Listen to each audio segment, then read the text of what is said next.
We already asked the question, what if the Angels replaced everyone on their roster with Mike Trout? And we found out that Mike Trout's inability to pitch really cost him, and that team only won 10 games on the whole year. So it got me thinking, what if we do another player, but this time one that can pitch and one that can hit? That's right, you guessed it, none other than your Showtime Ohtani. Just like in the last video, we cloned Shohei Ohtani 25 times and also deleted everybody in the Angels system.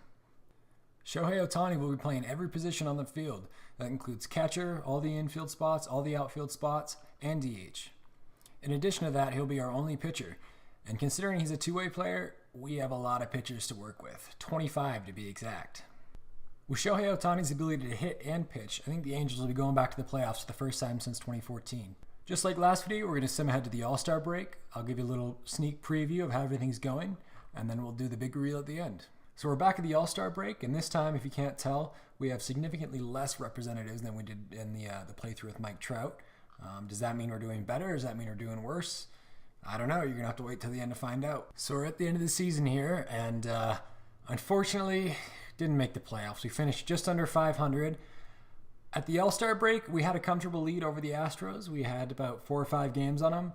And then in the last month and a half, we slid. We went from about a 625 winning percentage down to a 500. So we definitely ended up better than the full Mike Trout team did. And I think that's just because we have a two-way player who can do both. It makes for a more well-rounded team. So what really ended up hurting us was our starting pitching. If you can just look at the ERAs and tell, it's not great. The main reason for that is the base on balls per 9 is very high for Ohtani. For most of them, some of the relievers are lower, but all the starters have a very high base on balls per 9. The lowest was 4.1, which even then, that's pushing it for a starter for sure. Something kind of comical is our designated closer only threw 1 inning the entire year. And that's just got to be down to the fact that we have so many other Ohtanis to come in and pitch, even the position players. Like a lot of these guys who are the position players threw more innings than most of the relievers. Batting wise, we had a pretty good season from a couple of Ohtanis. It was all, above replacement level for most of the starters, which is good. It just wasn't good enough to push us over the top. Houston Astros have a good lineup, so I'm not too surprised we ended up losing out to them, but OPS plus wise, we had a couple guys above 150. Almost everybody was above 100. Only 2 of them weren't. The only 2 that were negative barely even played at all. One thing I'm interested in seeing is the comparison of the Shohei Ohtani catcher to the Mike Trout catcher.